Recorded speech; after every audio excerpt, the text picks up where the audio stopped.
so much. And thanks everybody for coming today for our exciting virtual exchange session, Social Impact Trends and Communicating Them to Those Who Matter. My name is Jay Griss-Hodson, and I'm an associate professor and a change leader at Royal Roads University in Victoria, BC. Royal Roads University sits on the ancestral lands of the Lekwungen and Kisamson people. And I'd just like to take a moment for us all to reflect on what lands we each sit on in our own locations, thinking about how the rich history of the land has allowed us to be together today, and how we are all guests where we sit, and we bring that to the table today on top of everything else. So thank you all very much for being here. So it's an exciting session today. We're going to look at broad overviews of social impact trends. We're going to talk about sort of the stickiness of trying to define social impact and social innovation. And we're going to see a variety of research that has been conducted at many different schools. Then finally, we're going to think about, well, when a topic like social innovation, how do we really wrap our heads around communicating that with impact, both our research around social impact and also the social impacts that we're doing. So we've got, I think, very rich presentations today. Our first presentation, looking at the state of social impact programming, best practices, challenges, and impact evaluation. These presenters are going to survey the state of social impact programming through research on 29 educators from 26 different universities. They've been conducting student-driven research on social impact programming in higher education since last year's Ashoka conference, and they're returning this year to present findings on what the landscape looks like. This research will help us to define social impact and the meaning of social innovation to different stakeholders. With us, we have Vedika Visheshwar, Gemma Boulos, and Adam Wilkinson. Vedika is a sophomore from Hong Kong, currently studying economics and applied mathematics at Claremont McKenna. She has worked for the Kravis Lab for Social Impact for the last 2 years as a social innovations research assistant, and has also conducted research on ethnic minority access to Hong Kong public housing. Gemma is a multi-award winning serial social entrepreneur turned educator and has launched social ventures in 3 continents. Her social impact ventures have won international accolades, including the Tech Awards, Echo and Green, and Best Social Entrepreneur in Asia at the World Economic Forum, just to name a few. As an educator, Gemma developed social innovation and social entrepreneurship programs at Stanford, City College of New York, and presently as the director of the Kravis Lab for Social Impact at Claremont McKenna. And Adam Wilkinson is a sophomore at Claremont McKenna, majoring in science management. He's originally from and lives in Minnesota, so he was especially excited for the opportunity to present at St. Thomas. Oh, Adam. Additionally, Adam, Vedika, and Gemma research social impact through the Kravis Lab. So take it away. I'm very excited for this presentation. So hi everyone, welcome to our presentation, Redefining Social Impact in Higher Education in the 21st Century. I'm Vedika Visheshwar. I'm Adam Wilkinson. And we have Gemma. That's Gemma. And that's me, Gemma Boulos, unmuted. Wonderful. Let's get started. So we set off on this research about 1.5 years ago to address a few things that we were seeing in the social impact sector. We noticed that within higher education, a lot of the programming seemed to be mainly in business schools and offered to business majors. So we wanted to check the validity of that and, kind of get a scope of what's going on in higher education. Next, we noticed a lack of transparency and a lack of collaboration among different institutions. One of the things that Ashoka obviously is trying to address is something that we kind of wanted to flip the script on with the results of our findings today. And then maybe most importantly, we noticed a lot of confusion and ambiguity surrounding what exactly social impact is and what types of things make up social impact.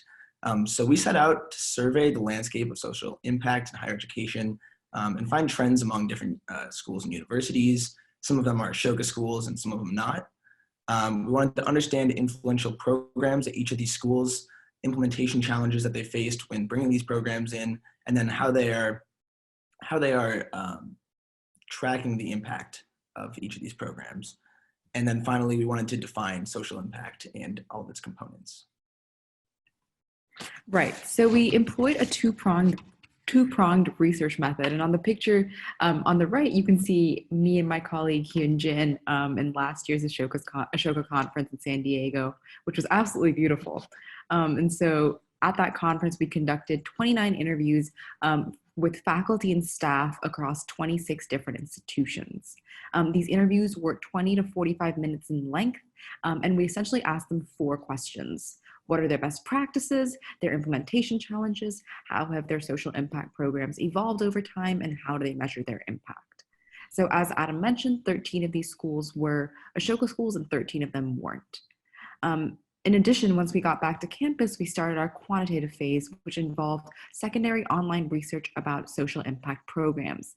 So the way that we selected these programs will clarify in a little bit, but we analyzed 391 programs in total, first learning as much about them as possible from the web, and then tagging them in a comprehensive database by characteristic. And you can see the different tags and programs in the picture on the right. So with regards to our qualitative findings, we by far generated the most data to the question about challenges to execution. And schools across the board reported issues with marketing, with student and staff attrition, as well as garnering curricular and administrative support. So firstly, with respect to the marketing challenges, I think since its conception, social impact has had connotations of business. So in the beginning, people were under the impression that they needed to go to business school or start their own company to have the impact that they were looking for. So like at the beginning, nonprofit work wasn't even considered social impact. And so what we saw from our interviews was that a lot of schools were still grappling with these historical connotations of social impact. And students believed that only those who studied business were really equipped to participate. And you can see that in the first 2 quotes at the top over here. So in addition to that, institutions also complained about student and staff attrition. So not only would students graduate, making it very difficult to pass on leadership of student-driven initiatives, but staff would also leave quite frequently. And you can see from the quote on the right here that this one interviewee reported that they hadn't had the same staff in their center for more than 12 months. And so this combined attrition would definitely take a toll on the quality of social impact programs that these institutions could provide. Lastly, institutions reported difficulties in garnering curricular and administrative support. And so especially where social impact was rather new to an institution, they struggled with really convincing faculty, staff, and administration about the relevance of these programs, as you can see from the quote on the very bottom. Right, and as Vedika noted, we also talked about, or we also gained qualitative research on impact metrics, and we didn't really have a comprehensive finding here because a lot of the schools either didn't have impact metrics or the things that they were doing were so unique we couldn't group them like some of our quantitative findings later on. So now we'd like to turn to Gemma, who's actually been doing some of her own research in this, and talk a little bit about what she knows. Hi. So I think one of the biggest struggles all of us as educators in the higher education around social impact is trying to figure out measuring impact, how to measure it. And so essentially, if we're going to, I pulled a lot of these pieces from the Evaluating Changemaker Education, because what we're wanting to do is not mistake reach for impact. I think a lot of us are measuring our impact based on the number of students or the number of programs or the amount of money, or the amount of organizations or companies that are started. And hopefully what we're seeing, and I know that Ashoka is very dedicated to this, is trying to figure out where the transformation is happening and measuring transformation rather than reach. And so thinking about the stakeholders or the people or where we can actually start measuring that impact, the three sort of stakeholders that we are the most relevant and make sense here because they are receiving any kind of education or services would be the students, the external partners, and the faculty and administration. And so trying to think about how what kinds of things you're tracking with each one of those groups. So you're wanting to track competency, skills, and development. You're wanting to track knowledge gains, mindset and behavior change, and of course, changed conditions. And so that can vary differently from each one of these stakeholders. So identifying what kinds of things you'll be measuring for each of these stakeholders will invite different survey tools, different ways in which we look at their development. So can we go to the next? What we had to do in measuring the stakeholders' development, we also had to look at the kinds of opportunities each of these stakeholders were able to experience through these partnerships or through this engagement. And so we classified these kinds of engagements based on what we heard about, what everybody was sharing about their programs and the qualities and the elements of their programming. And I know we're probably going to get a little bit of pushback from some of these, the way we've classified this, but this is the way that we've sort of seen, this is the way we did it based on the level of engagement and also the outputs of what these three stakeholders are experiencing through the community engagement. So I know we use community engagement very broadly in when we talk about social impact, because it's any kind of exposure or engagement with the community. How we've defined it here is one of the lower levels of engagement, of student engagement. And then the highest level is systems change, because that's ultimately, I think, we as change makers are wanting to see happen. So as we look at the community engagement, the lowest level of engagement is for students, for example, supporting community partners, but they're actually taking directions from there. They're not actually being the ones taking initiative. It's almost like passive learning or just taking instructions and executing. Whereas community impact is a little higher level of engagement, where they're either offering services like research or expertise, or providing any kind of services that the community organization or their community partner doesn't have the resources for, or doesn't have the capacity to do. So that's how we sort of defined community impact.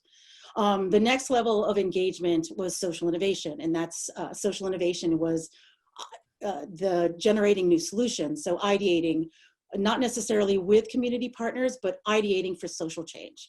And so the, social innovation could be an entrepreneurial engagement. It could be an entrepreneurial engagement, where students are working within current structures and or organizations and ideating new solutions or innovative solutions. Whereas the next level of engagement and deeper sort of active learning is more around the social entrepreneurship, where where the students are actually designing new programs, new organizations, new ventures that are addressing a social problem. And then of course, the highest level of engagement is all stakeholders working together, trying to create systems change. And so that's how we sort of, we classified it in that way, because it reflected, one, the level of engagement of students, whether it be sort of more of a passive learning or an active learning, and it also classified it based on the outputs of what this engagement looked like. So community engagement would be directed, directed outputs. Community impact would be more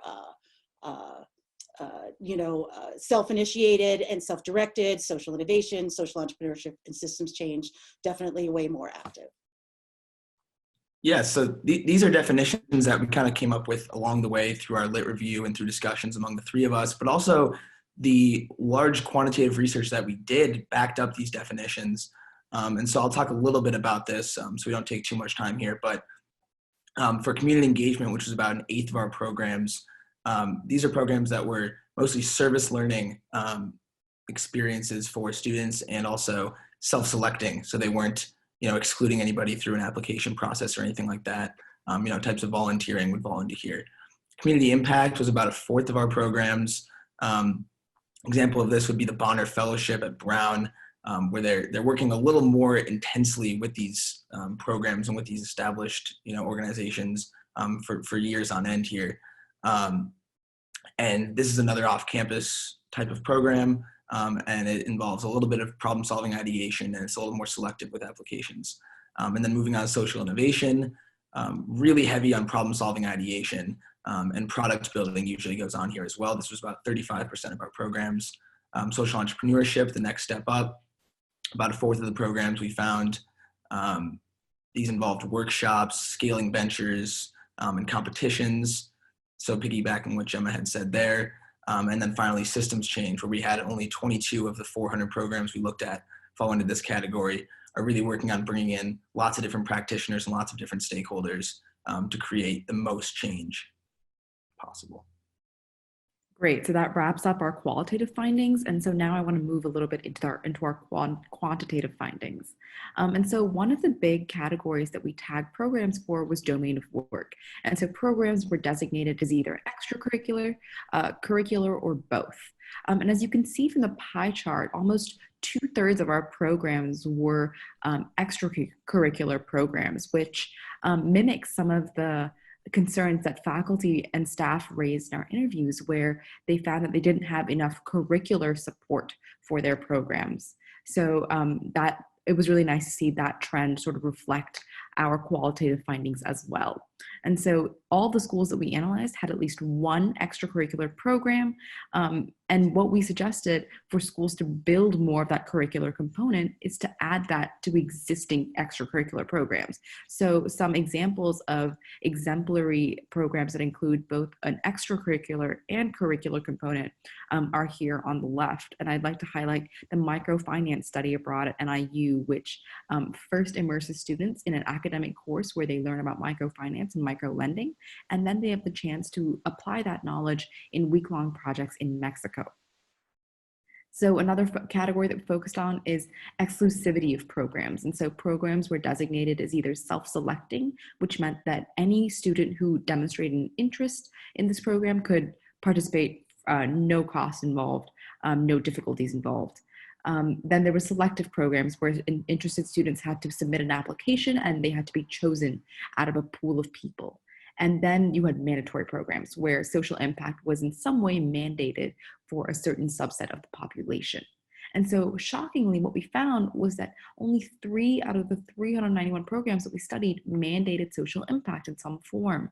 And what we learned was from our interviews was that administrative support is really key to mandatory programs. So this was especially difficult, again, in schools that had just implemented social impact programs. And so some mandatory programs that are particularly excellent were the experiential learning program at Duke, which mandated that all global health majors undertake a project or an internship that helps to improve global health equity, or the social impact core at Stern, NYU, where students are taken through 4-year social impact programming, which are very comprehensive, involving lots of speakers, courses on sustainable business, among other types of programming.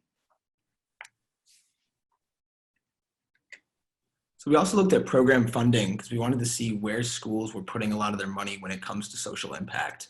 And so what we're looking at here was we pretty much broke it down into funding for ideas, which came down to prize money and investment into companies that are either just getting started or in later stages, and then funding for individual learning experiences, which came in stipends, grants, scholarships, those type of things.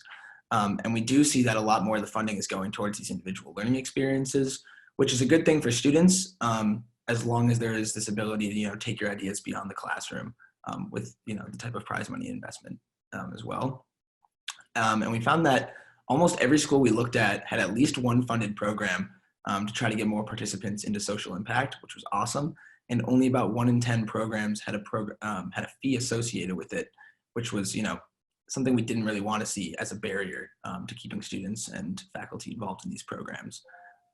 Additionally, about 1/3 of the total programs that we looked at offered funding, and for the most part, the funding was reserved for programs that were heavy on ideation and inspiring new ideas, as shown in the pie chart on the right.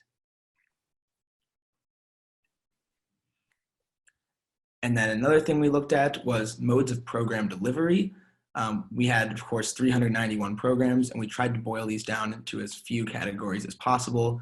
And while this wasn't entirely feasible, we had about 85% of our programs fall into at least one of the categories shown on the left, with the most showing in classes and interactive workshops. And piggybacking off what Vedika was talking about just now, it seems like a lot more of these programs are extracurriculars. So while schools are getting students involved in social impact in the classroom, they're doing a good job at, expanding that and into workshops, external speakers, funding opportunities and stuff like that. And then we also see that schools are implementing a lot of types of active learning and hands-on, such as maker spaces and living learning communities. So to wrap up, we just wanted to re-emphasize why definitions and social impact are important. So regarding the classifications that Gemma talked about, it's important to note that every single one of our programs that we analyzed in our quantitative phase exclusively fell into one of those categories. So it seemed from our research that those categories were indeed all-encompassing of the activity that was going on in the social impact space. But why are these definitions important? So firstly, we believe that these definitions will help create a shared language across institutions. So given that there's so much ambiguity about what terms and social impact mean, terms like community engagement and social innovation, I think these definitions are really important to ensure that, okay, when one university comes out and says, we have this great social innovation program, all the other universities know exactly what that program means and what that program is trying to accomplish. Additionally, these definitions also help to align student expectations of social impact. So a lot of universities in our qualitative phase complained about marketing challenges and attracting students outside of business majors to social impact programs. However, we hope that these definitions will help students understand the importance of social impact in whatever major they study, whether it be biology or history or business, and how it's relevant to them, regardless of whatever qualifications they perceive they must have to participate. Additionally, these definitions don't mandate that students have to be of certain majors to participate. They're quite broad, and so we're hoping that they definitely help attract more diverse audiences. And lastly, we hope that these definitions will help to enable sector-wide impact measurement in the sense that all social innovation programs will be looking to establish and accomplish the same thing, and will be able to effectively compare between them and identify which ones were successful and which ones, had some work to do. That brings us to the end of our presentation. Thank you so much. Thank you, Vedika, Gemma, and Adam. Great presentation, and you brought up some compelling issues for everybody to think about. I'd like to hold questions to the end, and then we can ask everybody questions at the same time, if that's okay. So the next presentation is, it highlights the role business schools can play in educating compassionate global business leaders to move society forward. It's presenting the results of a landscape survey of social entrepreneurship and social innovation education with institutions of higher education, and in-depth interviews with social intrapreneurs are also going to be presented with exemplars from the Gabelli School of Business. This presentation is presented by Dr. Donna Rapaccioli and Dr. Lurzan Aksoy. Donna is the Dean of Fordham University's Gabelli School of Business and holds the rank of University Professor. In addition to serving on the board of directors of Fordham's London Centre, the steering committee for Fordham's Consortium for Social Justice, and the board of advisors of the Fordham's Corporate Law Centre, she also serves on the board of Graduate Management Admissions Council and is director on the State Street Global Advisors Mutual Fund Board. She earned her Bachelor of Science degree in Business Administration from Fordham University's Gabelli School of Business and her master's degree and PhD in accounting from New York University's Stern School of Business. Lurzan is Associate Dean of Undergraduate Studies and Strategic Initiatives at the Gabelli School of Business and is Professor of Marketing. She has co-authored or edited 5 books. Her most recent book, The Wallet Allocation Rule, is a New York Times and USA Today bestseller. Her research has received more than a dozen prestigious scientific awards. Dr. Aksoy currently serves on the Board of Trustees of Marketing Edge and is a member of the Academic Council of the American Marketing Association. She earned her PhD in marketing from University of North Carolina at Chapel Hill. Welcome, and take it away. Hi, everyone. Our presentation is going to highlight some ways that business education is and will continue to use social innovation to transform itself. As far as the agenda goes for our session, We are going to speak a little bit about the purpose of business and then the roles that business schools play in educating these compassionate global business leaders. And we'll use an example of a specific study that has informed some of the things that we've done at the Gabelli School as a way to really advance social innovation. When I think about business education in general, I'm particularly reflective this year because if you can see, I don't know if anybody can see, I have a special pin on. This is the 100th anniversary of business education at Fordham. And, you know, we believe that business education really needs to drive home the point that business is a force for good. And when you look at our mission, which has been in effect for 100 years, we've always emphasized this notion of business as a way to advance society and that our real customer is society. When, you know, as you think about times, you know, it's this notion has ebbed and flowed, right? You know, when you think about the purpose of a corporation, originally, you know, that aligned with this notion of business as a force for good. But then, you know, in light of Milton Friedman and some changes, this notion of what the purpose of business is changed. But what we've been seeing is a real support for this notion that we should really value the stakeholder. And again, what we're seeing and what we saw over the summer with the Business Roundtable is this real commitment to the fact that by maximizing stakeholder value, you will maximize the long-term value of the firm. So all of these stakeholders, the employee, the customer, the community, really are at the heart of what social innovation from our perspective is all about. So for us, this is really a perfect time to really be using business education as a further lever for social innovation. With that said, one of the areas that we believed was lacking and an area where we could really push forward is in the area of research. So we designed a thought leadership conference in a very intentional way. We took it off-site, and this was back in November of 2018. We brought a group of individuals that consisted of industry, academics, and some students, and we brought everybody together to try and think about 5 different research topics that really address how social innovation can engage these different stakeholders and how it can advance business with purpose. And the results, and you can see the pictures of the participants, it's really a wonderful group that has kept in touch, and it's heartening for me to see that this one event really did have a lasting impact on the individuals as well as on research. But what I'm most proud of is the outcome of this research effort. And there were 5 different papers, and Lurzan is going to be talking about one of the papers, but they were published in a special issue of the Humanistic Management Journal. And I really encourage you to take a look at this link and explore the different papers. You can download them, at least the abstract, and if you want additional information, you can certainly reach out to us.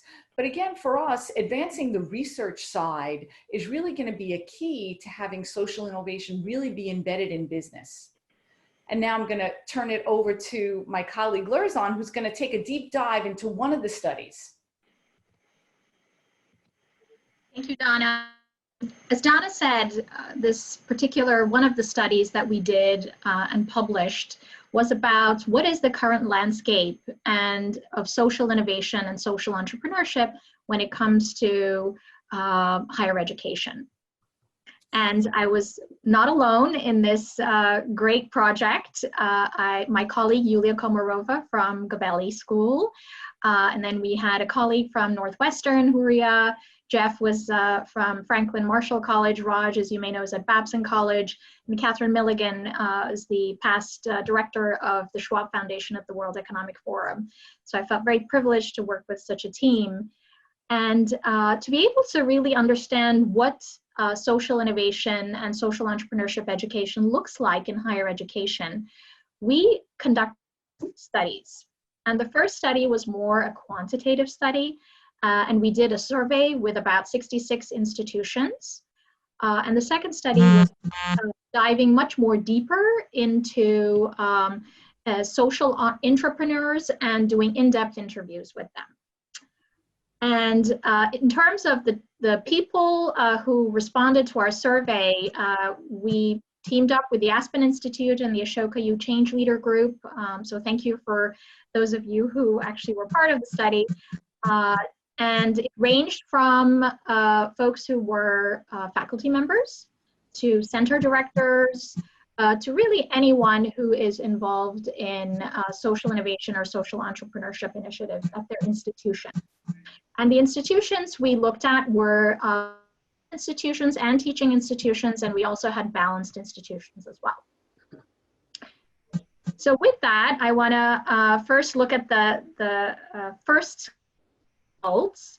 And this was, what are some of the initiatives and programs as it relates to social innovation and social entrepreneurship at these institutions? And what this particular graph really shows you is that there is a wide variety of things that are going on, but there is also some consistency and in terms of the types of focus points that institutions are investing their resources in.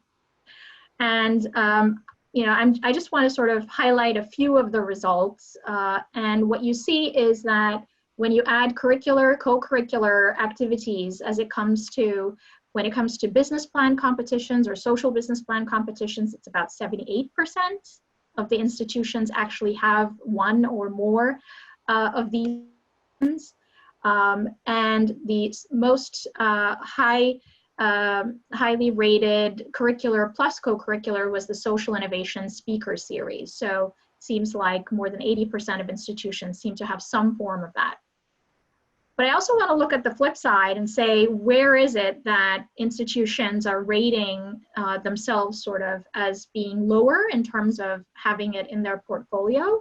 And what we see is social sector career support is somewhere around 59%. So that seems to be a point in which there's an opportunity for institutions.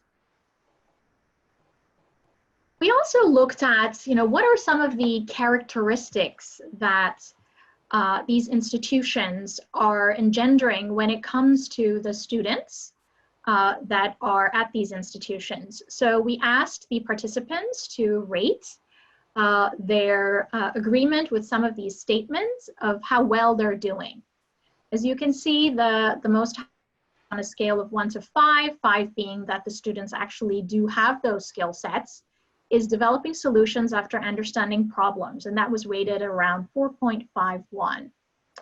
And then following that was engaging others for solutions, etc. But what you actually see, again, looking at sort of the flip side, the lowest rated skill or characteristic was not being afraid of failure. And also, you know, based on the prior presentation, we do see that there is also a lower rating when it comes to students understanding what social entrepreneurship or social innovation is and what it is not. So those seem to be sort of the more lower rated characteristics or skills of students. The third area, obviously we cannot accomplish social innovation education without really having the institutional structures or supports. And these were ratings, again, from the participants on a scale of 1 to 5 of where they thought their institutions landed in terms of support for these various initiatives. So what was the level of support from leadership versus faculty, teaching being incentivized and rewarded, and also workshops or seminars being offered. And what seems to be sort of the lowest rated item was research, and that it's not being incentivized or rewarded as much. There's actually one example I wanted to give from the Gabelli School that this research has really informed our strategies and initiatives is related to some of these workshops and pedagogy. We find that Faculty are sometimes not very comfortable, or they're not in their, especially if you're talking about business faculty, integrating some of these things into their core courses. So we launched a series of social innovation pedagogy workshops. One of the most recent ones was really fun, actually, doing a Lego play. So we were able to get a lot of faculty champions into that workshop. The second part of this study was, as I said, in-depth interviews. So we actually found these entrepreneurs, and they self-identified or were referred to others by social entrepreneurs. And the reason why we wanted to look at social entrepreneurs is from the results we see in the prior survey, it seems like there is not necessarily a single path that is leading to individuals in careers in social impact. And furthermore, it's also apparent in the results that social sector support in terms of careers doesn't seem to be something that is very strong at institutions. And so we wanted to contact these social entrepreneurs to see how they found their way around their careers and how they landed and ended up where they were, and what learnings, advice they could give us as institutions of higher education to help our students in the future. And so, as you can see from this table, there was a variety of different people who participated from different sectors and also years of experience. So what were some of the results and insights that we gained? The social entrepreneurs, I think, overwhelmingly said that exposure to and engagement in social innovation is key, but you have to do it early in the journey of the student. This is when actually, one of the entrepreneurs that the freshman experience and being exposed to social innovation really changed their way of thinking. They found a community, especially at a time when they felt isolated. The second point that was the theme that emerged from these interviews was that there's really a variety of skills for entrepreneurs, and that these skills are actually quite different than the kinds of skills we see with social entrepreneurs. And there's a dichotomy, it appears, of skills. And for social entrepreneurs who are creating change from organizations in the inside, business diplomacy, issue selling seems to be something that is really, really critical. And there's this delicate balance to create change. And one of the entrepreneurs said, uses a repertoire of tactics from persuasion to charm.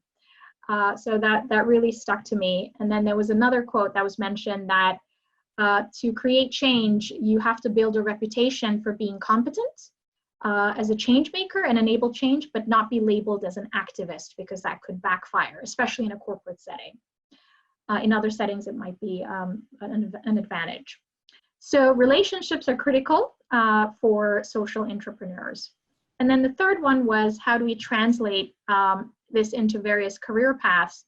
They really had no idea while they were studying at their institutions of higher education what they wanted to do. They didn't know the difference between a nonprofit and what sort of career paths were out there. And so there is need to help our students figure out what career paths exist so that they can find their space in this area. So I just wanted, before I turn it over to Donna, I wanted to highlight some of the recommendations. So what does this mean specifically for business education? Obviously we're coming from the business school perspective, but one of the things that's clear is, and I know Ashoka is doing this too, is to really broaden the narrative from social entrepreneurship to social intrapreneurship. I think this is even more relevant for business schools because most of the students end up getting careers in traditional companies and tracks, but there is a lot of opportunity to be able to create change and social impact even within career tracks. And many of the entrepreneurs made the point that the impact or the scale of impact you can have can be very, very broad. But what this means is we have to really make sure we support the development of critical skills that enable this, self-reflection in addition to some of the more hard skills, and build the institutional structures that support it. And the final one is, again, this idea of career pathways and building of networks. The kinds of jobs that are very specific to social impact in the business space are new, they're growing, but there are networks of people who know about these, and we need students to figure out what those paths are and what those networks are, and get them into those networks. With that, I'll turn it over to Donna. Just to close us out, I want to remind everyone that the paper that Lerzan highlighted was just one in the series. And when you take a look at the others, you'll see that they really do create a multifaceted approach for us to make change. And a couple of things that are happening for us at the Gabelli School are around 3 areas. One key area, which I've mentioned, is around research. And we were lucky to get a benefactor to provide us with a number of research grants to really incentivize faculty to develop research in the social innovation space. And I want to invite all of you to our Social Innovation Day, which is Tuesday, April 21st. Just let us know if you want to join.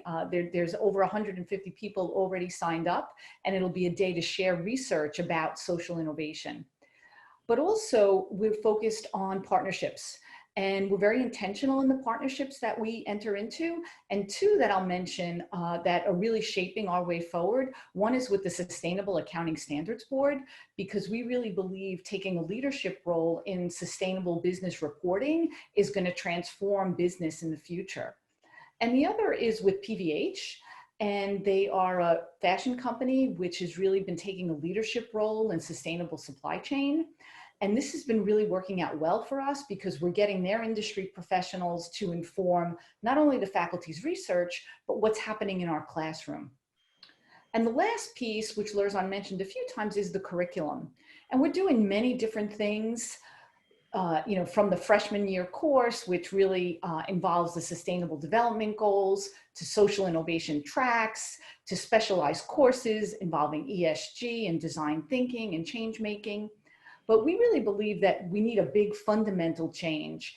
And one of the initiatives that I'm co-leading with all the Jesuit schools is really around developing a much more inspired business education approach, which really is more holistic and focuses on mindsets.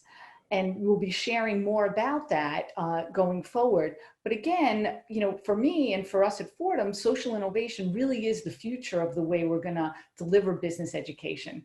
So thank you for listening, and we will share the slides, and we look forward to hearing your feedback. Thank you, Lerzan and Donna, and that was great. And I'm really struck by the need across presentations to create a compelling story about social innovation. And that leads us into our 3rd presentation. Storytelling is absolutely crucial to the communication of any ideas, and social innovation is not an alternative to that. Today, we're going to use the skills that improvisers use to craft a story to help you communicate your research or your social innovation to others. And we're going to be led by Dr. Monica Granados, who is a food web ecologist, improviser, policy analyst, and champion of open science. She's on the leadership team of Pre-Review, a nonprofit working to make peer review more equitable, and she's an improviser. So very excited for this final presentation. Hi everyone. Thanks, Jagris. We're going to pivot a bit, and I'm going to tell you a little bit about how we can use the tools of improv to communicate our research. So let me just pull up the presentation. Okay, so we're going to talk a little bit about something called the story spine. But before we get started, I'm going to tell you a little bit about myself. So I'm a trained scientist. I'm a food web ecologist who one day decided I want to learn a new skill, like juggling or soccer or badminton. I walked into an improv theater wanting to learn the landscape of social impact and see what was going on in other universities apart from ours. And every day we interviewed social impact faculty and staff at these different universities to find out what they were doing. Until one day we realized that this qualitative data wasn't enough. And because of that, we decided to complement this with quantitative data that we had obtained through secondary online research. And because of that, we were able to evaluate how generalizable our qualitative data was and whether it was backed up by the numbers that we found, until finally we were able to put the two together and arrive at definitions for key terms in social impact. And ever since that day, we've been hoping that we'll be able to spread our research, and the definitions of these terms will be adopted by other institutions and by the sector in general. Bianca, that was wonderful. Thank you so much. That was so clear about like that it made it so clear to me like what your problem was, and when you sort of arrived at like what changed and then what became about that change. And so the last thing I'll leave you with really quick is that what I want you to think about with this framework is think about like how that allows you to distill complex ideas. And so, for example, what I use the story spine for is to develop my presentations. That allows me to build a really interesting narrative into my presentations. It's a really good way also to get your elevator pitch down. So if you want to come up with a really succinct way to communicate your research in 2 minutes, the story spine is a great tool, but you also can use it to expand to building presentations or even the structure of a research paper. So with that, I'm going to turn it back to Jigris to give us a little bit of time for some questions. And thank you so much for your participation. Thanks, Monica. That was great. And it looks like we have 1 minute left for questions. So I'll ask Luciana maybe to help identify a hands up with me, because there's a long list of people. But yeah, a couple of questions if we keep them short. Hi, this question is for Donna. You mentioned Fordham's partnership with, I believe, a social enterprise. And I'm just curious how that partnership came about. Was it initiated by the business school or by the enterprise itself? And what criteria did you use to evaluate and determine that you wanted to go into that partnership together? So the partnerships that I mentioned were not with social enterprises. They were with, one was with the Sustainable Accounting Standards Board, which is a standard setter, and the other one is with a corporation, Philips Van Heusen. But we do have partnerships with social enterprises, and we start with looking at their mission and assure that their mission aligns with our mission. Like we have local organizations in our community that are social enterprises that we are working with and supporting. And it involves starting with the mission and then some due diligence on both our parts to make sure that there's a win-win, that there's something in it for the group and there's something in it for us. All right, well, thank you, Donna.